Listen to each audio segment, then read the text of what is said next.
مریم هستم، آشپزخونه ایمن. خوش اومدید. امروز قراره کنار هم دیگه آش شله قلمکار درست کنیم. آش شله قلمکار خیلی آش خوشمزه‌ای هستش و یه غذای شیرازیه. آش شله قلمکار یه مقدار یه جورایی زحمت خیلی زیادی داره. بخاطر این مواد خیلی زیادی برای این آش مصرف میشه.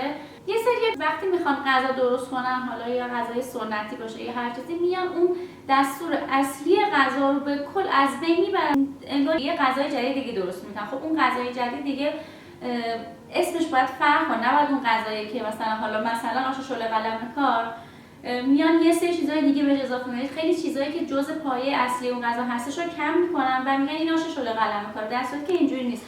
من میخوام به شما اون روش سنتی و قدیمی، به همون روشی که از قدیم مرسوم بوده رو به شما یاد بدم. برای این آش یه تعداد حبوبات استفاده میشه که شامل نخود و لوبیا سفید، هر کدوم نصف پیمانه، عدس نصف پیمانه و من برنج رو یک و نیم نبود، ولی خب یه مقدار از نیم کمتر من اون مقدار برای برنج استفاده کردم. پیاز داغ رو آماده کردم. به شما میگم پیاز داغ قراره برای چه استفاده، یه مقدارش رو میذارم کنار برای تزیین روی آش. در آخر کار یه مقدارش رو قراره برای حبوبات استفاده بکنم.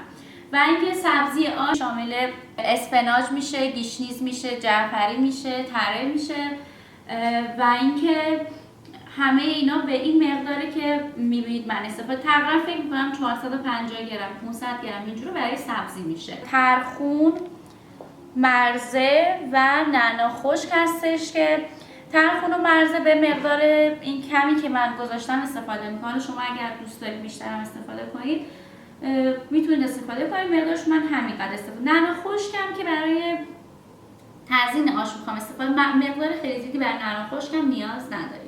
برای گوشت من از گوشت گردن استفاده کردم. شما میتونی از گوشت قلبگا یا سردست هم استفاده کنی. خب گوشت گردن یه مقدار طعمش خیلی تاثیر داره توی این غذا، خوشمزه تر و لذیذتر هستش. من از این گوشت استفاده کردم.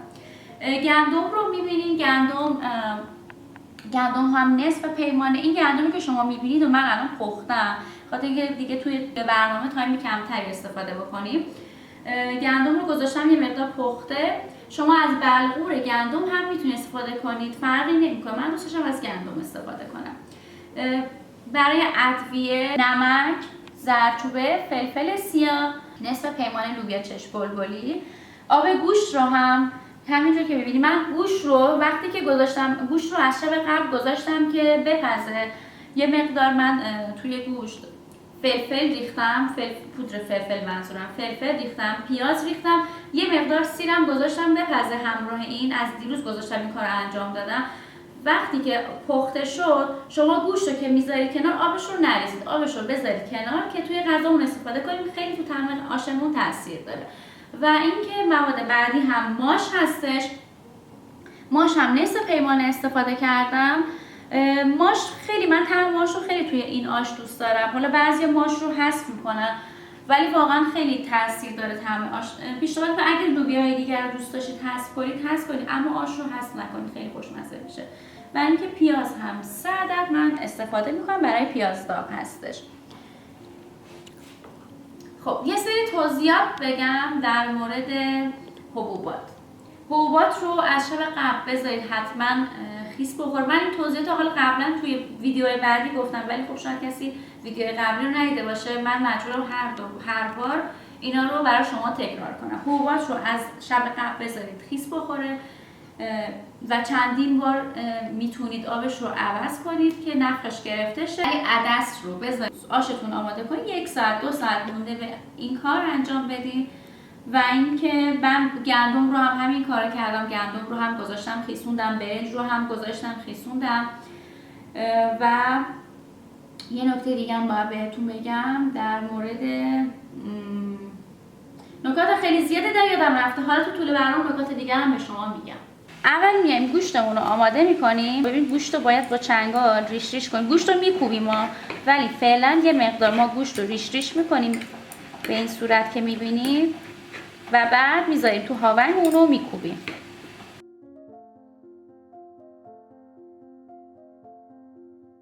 این آش در اصل یه جورایی باید تند باشه، با اون طعم تندیش هم معروفه. من مقدار فلفل رو حینی که گوشت رو داشتم میپختم، فلفل رو اون موقع به غذا اضافه کردم. جدا از اینکه از زردچوبه و نمک استفاده کردم، فلفل رو هم به گوشت همون لحظه اضافه کردم من.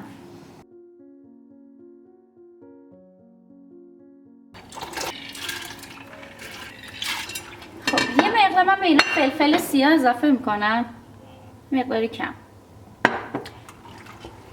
خب اون پیاز داغی که من به شما گفتم، نصف از این پیاز داغ رو من به این اضافه میکنم. خیلی توی طعم آشمون تاثیر داره. مابقیش رو میذارم برای دیزاین روی غذا، میذاریم که اینا همه با هم بپزه. تو این فاصله تا حبوباتمون آماده میشه، پیازمون رو خورد میکنیم.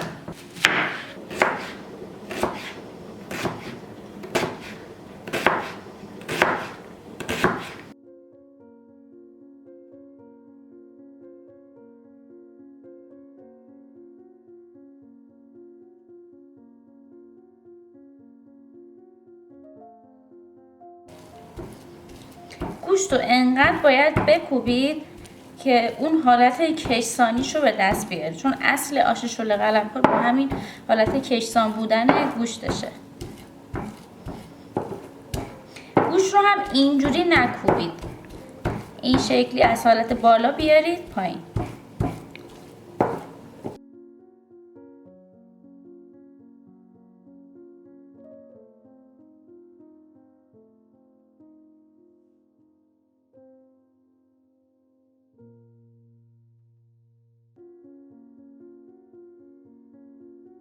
ببینید باید اینجوری به این مرحله برسه، حالت کشسانی داشته باشه. من فراموش کردم مقدار گوشتی که استفاده کردم به شما بگم. من این گوشتی که استفاده کردم 650 گرمه. شما اگر بخواید میتونی کمتر هم استفاده کنید، 300 گرم، 500 گرم. ولی خب خوشمزگیش به همین گوشتشه دیگه. هر چقدر دوست داشتی دیگه استفاده کنید. میریم سراغ گندممون، اون رو میکوبیم. من این کارو با گوشتکوب برقی انجام میدم.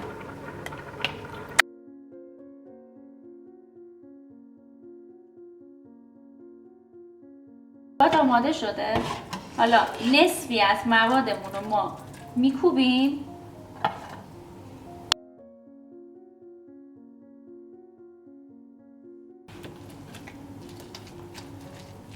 من خورد خورد گوشت رو هم بهش اضافه میکنم، یعنی یکم از گوشتم بهش اضافه میکنم و همزمان دوتا رو با هم میکوبم.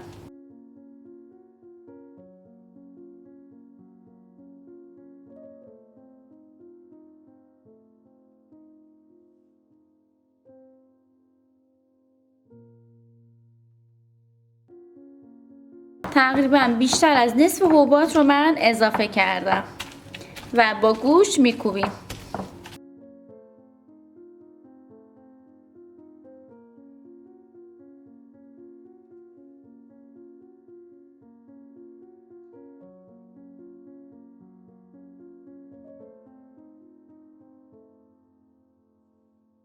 پیازمون رو اضافه میکنیم.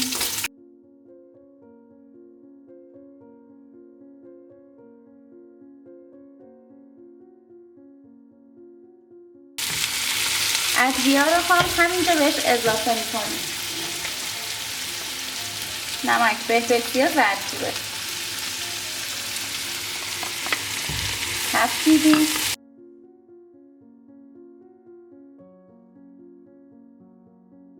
این رو باید مرتب تفت بدیم که یه موقع پیاز نسوزه.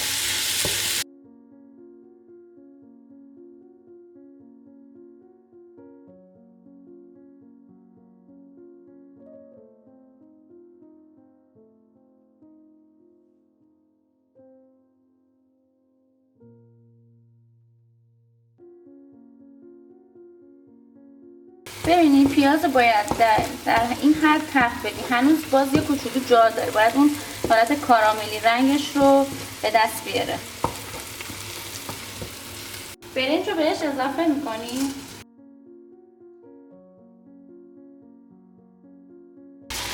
اگه از بلغور گندم استفاده میکنید، تو همین مرحله شما بلغور رو هم بهش اضافه کنید. یه مقدار تفت میدیم.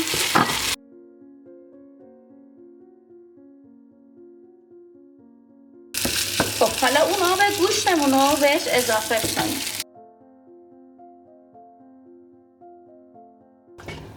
اگر آب لازم داشت دوباره آب بهش اضافه کنید، اما دیگه از آب سرد استفاده نکنید. من فکر می‌کنم یه کوچولو دیگه باید آب بهش اضافه کنم. اما برنج ما کاملا پخته. من سبزی رو به برنج اضافه میکنم و نیم ساعت اجازه میدم تا سبزی پخته شه و بعد از اون بقیه مواد رو بهش اضافه میکنم.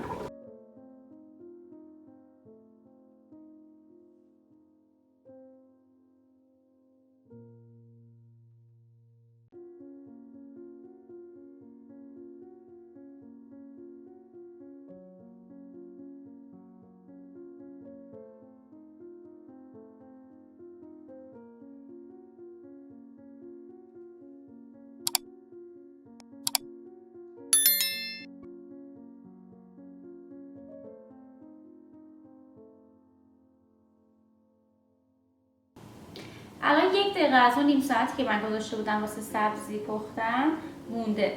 من توی این فاصله گندممون رو با یه مقدار آب حل میکنم، به خاطر اینکه اگر گندم به همین حالت توی غذا اضافه کنم حالت گوله گوله میگیره. باید با یه مقدار آب سرد گندم رو اینجوری صاف میکنیم و بعد از اون گندم رو به غذامون اضافه میکنیم.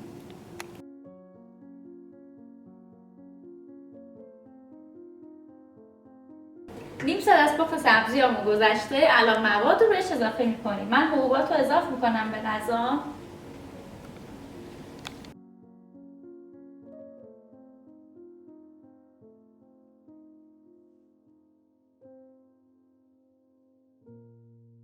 گندمم که آماده کرده بودیم رو بهش اضافه میکنیم.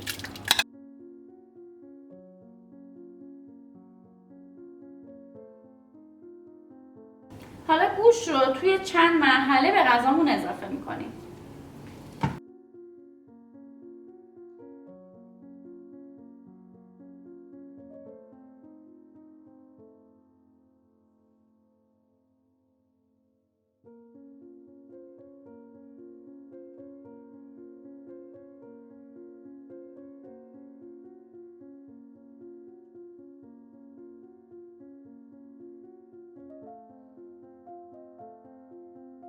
من یه نکته بگم در رابطه با بلغور. اون بلغور که اول غذا که داشتین مواد اضافه میکنین، برنج اضافه میکنین، گفتم اگه بلغور دارین بلغور الان اضافه کنید، حتما فراموش نشه که وقتی بلغور رو اضافه کردید شعله گاز رو کم کنید، به خاطر اینکه ته میگیره و غذاتون میسوزه. در کلا آش نیاز به این داره که مرتب بالا سرش باشین، همش بزنین، چکش کنید. اگه آبش کم شد در حد زیاد، در حد یه لیوان اینجوری بهش آب رو اضافه کنید. در هر صورت غلیظت آش اینجوری باید باشه که الان نشونتون میدم. ببینید غلیظت آش باید اینجوری باشه. ببینید حالا شاید که توی طول این مدت که میذاریمش واسه پخت یه مقدار آب کم کنیم، نیاز باشه بهش آب اضافه کنیم، اما در هر صورت این غلیظت ما میخوایم داشته باشه. حالا من اون سبزی خشکامون رو اضافه میکنم.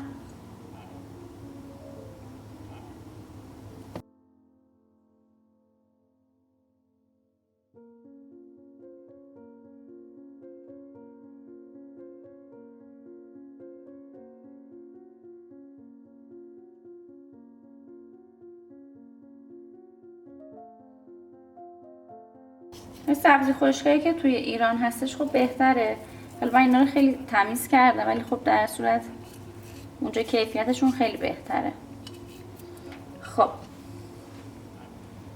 آشو هم میزنیم دیگه، میذاریم شعله رو کم میکنیم، میذاریم که واسه پخت آماده بشه.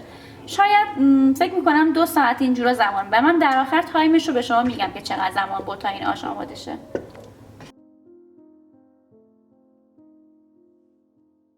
من یه مقدار سیر رو خورد کردم برای روی تزیین غذا. میخوام سیردار درست کنم.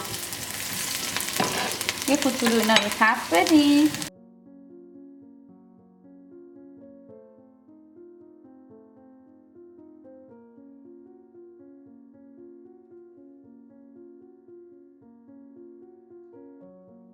خب برای درست کردن نعنا شما روغن رو نذارید که داغ باشه، همزمان روغن و خود نعنا رو اضافه میکنید. چون اگه روغن رو بذارید به جوش بیاد داغ شه بعد نعنا رو اضافه کنید همون درجا نعنا میسوزه. آروم آروم بذارید که با هم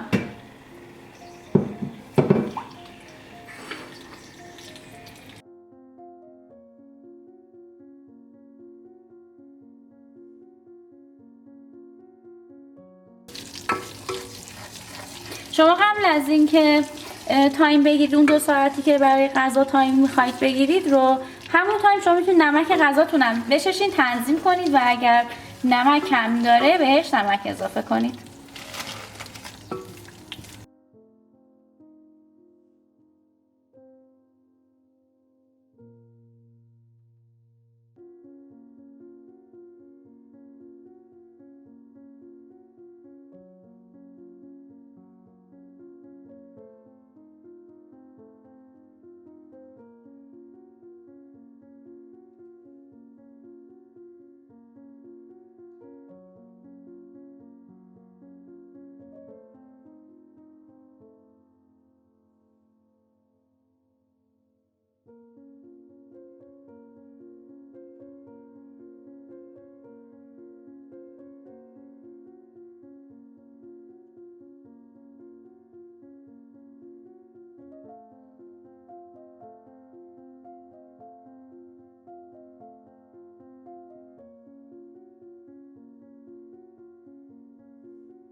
آش ما آماده است. فقط یه چند تا نکته رو من بگم. آش شل قلم کار خیلی نیاز داره به این که مرتب همش بزنید. من از اون تایمی که غذا رو گذاشتم زیرشو کم کردم که آماده شد 2 ساعت زمان برد تا این غذا آماده شد. اما توی این 2 ساعت یعنی واقعا فکر می‌کنم هر 5 دقیقه یک بار من ایناشو هم زدم. اگه یک ذره دیر از این که این تایمی که میگم هم بزنی واقعا ته میگیره.